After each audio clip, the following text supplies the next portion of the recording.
दृष्टि आईएएस के टुडेज जी के प्रोग्राम में आपका स्वागत है।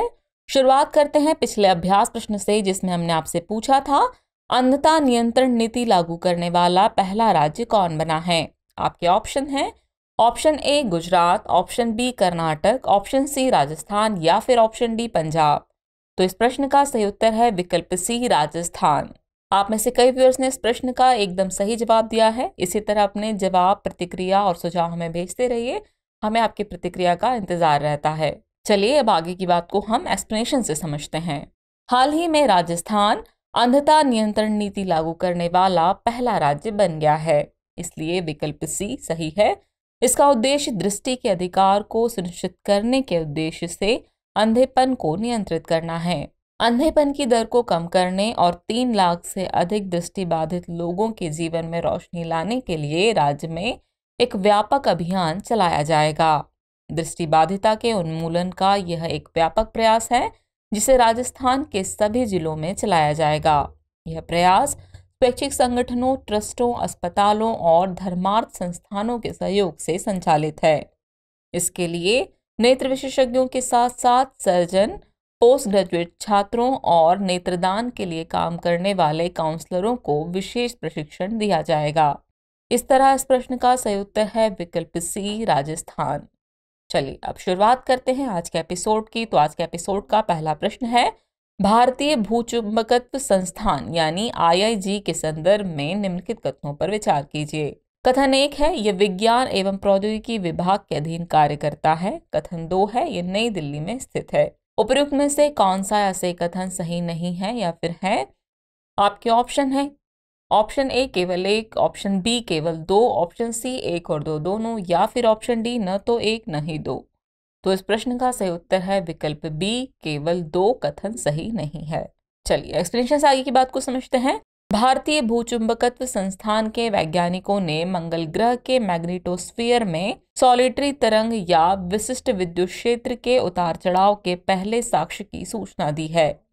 इन तरंगों का अध्ययन महत्वपूर्ण है क्योंकि यह तरंग कण परस्पर क्रिया के माध्यम से सीधे कण ऊर्जा, प्लाज्मा हानि, परिवहन आदि को नियंत्रित करती हैं।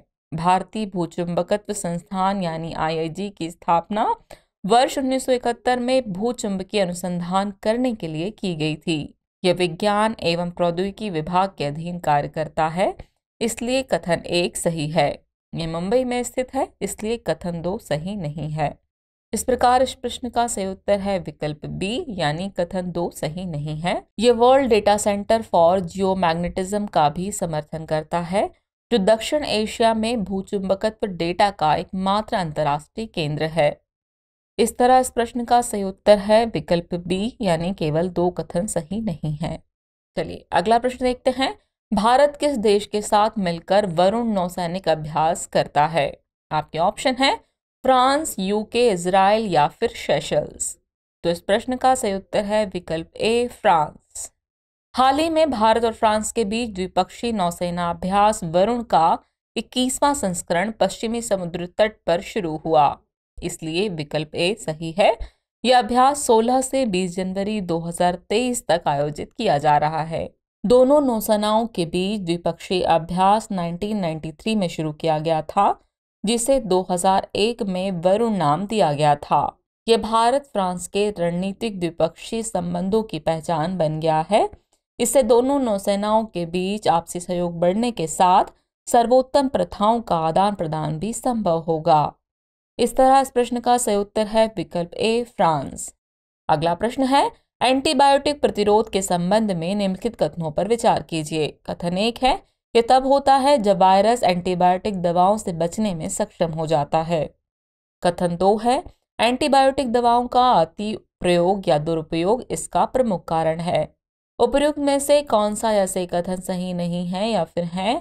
आपके ऑप्शन है केवल 1, केवल 2, 1 और 2 दोनों, और न तो 1 न ही 2। तो इस प्रश्न का सही उत्तर है विकल्प ए, यानी केवल 1 कथन सही नहीं है। चलिए एक्सप्लेनेशन से आगे की बात को समझते हैं। हाल ही में विशेषज्ञों ने चेतावनी दी है कि एंटीबायोटिक प्रतिरोध का खतरा हमें साधारण संक्रमण के दौर में वापस ले जा सकता है। एंटीबायोटिक प्रतिरोध तब होता है जब बैक्टीरिया एंटीबायोटिक दवाओं से बचने में सक्षम हो जाते हैं, इसलिए कथन 1 सही नहीं है। एंटीबायोटिक दवाओं का अति प्रयोग और दुरुपयोग इस प्रतिरोध का सबसे बड़ा कारण है, इसलिए कथन 2 सही है। एंटीबायोटिक दवाओं को 20वीं शताब्दी के मध्य में दुनिया में पेश किया गया था, जिससे संक्रमण के कारण होने वाली मौतों की संख्या में गिरावट देखी गई थी। इस प्रकार विकल्प ए सही है। 2019 में किए गए एक अध्ययन में पाया गया कि एंटीबायोटिक दवाओं के प्रतिरोधी रोगाणुओं से जुड़े संक्रमणों के कारण एक वर्ष में 10 लाख से अधिक लोगों की मृत्यु हुई। ये संख्या मलेरिया या HIV एड्स से होने वाली मृत्यु से अधिक थी। इस तरह इस प्रश्न का सही उत्तर है विकल्प ए, यानी केवल एक कथन सही नहीं है। अगला प्रश्न है, किच्छु हैसोडू परंपरा किस राज्य से संबंधित है? आपके ऑप्शन है सिक्किम, नागालैंड, ओडिशा या फिर कर्नाटक। तो इस प्रश्न का सही उत्तर है विकल्प डी, कर्नाटक। हाल ही में कर्नाटक में वार्षिक संक्रांति समारोह किच्छु हैसोडू परंपरा के साथ समाप्त हुआ। किच्छु हैसोडू कर्नाटक के ग्रामीण क्षेत्रों में एक आम प्रथा है, इसलिए विकल्प डी सही है। इसमें मवेशियों के मालिक अपने जानवरों के साथ घास के जलते हुए ढेर के पार भागते हैं। लोग अपने मवेशियों को रंगीन पोशाक पहनाते हैं और उन्हें आग के घेरे को पार करने के लिए मजबूर करते हैं। ग्रामीणों का मानना है कि ये प्रथा बुरे प्रभावों को दूर करने और सौभाग्य एवं समृद्धि लाने के लिए प्रचलित है। आपको बता दें कि संक्रांति का त्योहार फसल के मौसम की शुरुआत का प्रतीक है। इस दिन के बाद सूर्य उत्तर दिशा की ओर बढ़ना शुरू करता है और मकर राशि में प्रवेश करता है, जिससे दिन लंबे और रात छोटी होने लगती हैं। इस तरह इस प्रश्न का सही उत्तर है विकल्प डी, कर्नाटक। अगला प्रश्न है, हाल ही में चर्चा में रहा LHS 475B क्या है? आपके ऑप्शन है black hole, stealth corvette, cruise missile या फिर एक्सोप्लैनेट। तो इस प्रश्न का सही उत्तर है विकल्प डी, एक्सोप्लैनेट। हाल ही में national aeronautics and space administration यानी नासा ने घोषणा की है कि जेम्स वेब स्पेस टेलीस्कोप ने अपना पहला नया एक्सोप्लैनेट खोजा है। शोधकर्ताओं ने इस एक्सोप्लैनेट को LHS 475B नाम दिया है, इसलिए विकल्प डी सही है। यह ग्रह लगभग पृथ्वी के समान आकार का है। गौरतलब है कि एक्सोप्लैनेट हमारे सौर मंडल से परे वे ग्रह हैं जो अन्य तारों की परिक्रमा करते हैं। एक्सोप्लैनेट विभिन्न आकारों के होते हैं। ये बृहस्पति से बड़े गैसीय या पृथ्वी की तरह छोटे एवं चट्टानी हो सकते हैं। इस तरह इस प्रश्न का सही उत्तर है विकल्प डी, एक्सोप्लैनेट। अगला प्रश्न है, रामगंगा नदी के संबंध में निम्नलिखित कथनों पर विचार कीजिए। कथन 1 है, यह गंगा नदी की सहायक नदी है। कथन 2 है, यह कॉर्बेट नेशनल पार्क से होकर बहती है। उपयुक्त में से कौन सा या से कथन सही है या फिर है? आपके ऑप्शन है केवल एक, केवल दो, एक और दो दोनों, और न तो एक न ही दो। तो इस प्रश्न का सही उत्तर है विकल्प सी, यानी एक और दो दोनों ही कथन सही हैं। चलिए एक्सप्लेनेशन से आगे की बात को समझते हैं। हाल ही में नेशनल ग्रीन ट्रिब्यूनल ने रामगंगा नदी के बाढ़ के मैदानों में अवैध निर्माण के आरोपों की जांच करने का निर्देश दिया है। आपको बता दें कि रामगंगा नदी उत्तराखंड राज्य के पौड़ी गढ़वाल जिले में दूधा टोली पर्वतमाला से निकलती है। ये गंगा नदी में शामिल होने वाली पहली बड़ी सहायक नदी और कॉर्बेट नेशनल पार्क की जीवन रेखा है, इसलिए कथन 1 सही और कथन 2 सही है। ये पूरी तरह से उत्तराखंड और उत्तर प्रदेश राज्यों में बहती है। इस नदी में शामिल होने वाली महत्वपूर्ण सहायक नदियां बन, खोह, गंगन, गगास, अरिल, कोसी, हल्दगड़ी राव और देवहा हैं। इस प्रकार इस प्रश्न का सही उत्तर है विकल्प सी, यानी 1 और 2 दोनों ही कथन सही हैं। चलिए अगला प्रश्न देखते हैं। National company law appellate tribunal यानी NCLAT का गठन किस अधिनियम के तहत किया गया था? आपके ऑप्शन है प्रतिस्पर्धा अधिनियम 2002, कंपनी अधिनियम 2013, धन शोधन निवारण अधिनियम 2002 या फिर कानूनी सेवा प्राधिकरण अधिनियम 1987। तो इस प्रश्न का सही उत्तर है विकल्प बी, कंपनी अधिनियम 2013। हाल ही में national company law appellate tribunal ने गूगल को कोई अंतरिम राहत देने से इनकार कर दिया। आपको बता दें कि भारतीय प्रतिस्पर्धा आयोग यानी CCI ने एंड्रॉयड मोबाइल उपकरणों के संबंध में कथित प्रतिस्पर्धा विरोधी प्रथाओं के लिए गूगल पर जुर्माना लगाया था। National company law appellate tribunal यानी NCLAT का गठन कंपनी अधिनियम 2013 की धारा 410 के तहत किया गया है, इसलिए विकल्प बी सही है। यह 1 जून 2016 से प्रभावी हुआ है। यह नेशनल कंपनी लॉ ट्रिब्यूनल यानी NCLT के आदेशों के खिलाफ अपील की सुनवाई करता है। यह इंसॉल्वेंसी एंड बैंक्रप्सी कोड 2016 की धारा 61 के तहत NCLT द्वारा पारित आदेशों के खिलाफ अपील की सुनवाई के लिए अपीलीय न्यायाधिकरण भी है। इस तरह इस प्रश्न का सही उत्तर है विकल्प बी, कंपनी अधिनियम 2013। अगला प्रश्न है, आर्थिक सलाहकार का कार्यालय यानी OEA के संदर्भ में निम्नलिखित कथनों पर विचार कीजिए। कथन 1 है कि उद्योग संवर्धन एवं आंतरिक व्यापार विभाग का एक संबद्ध कार्यालय है। कथन 2 है, यह मासिक थोक मूल्य सूचकांकों को संकलित और जारी करता है।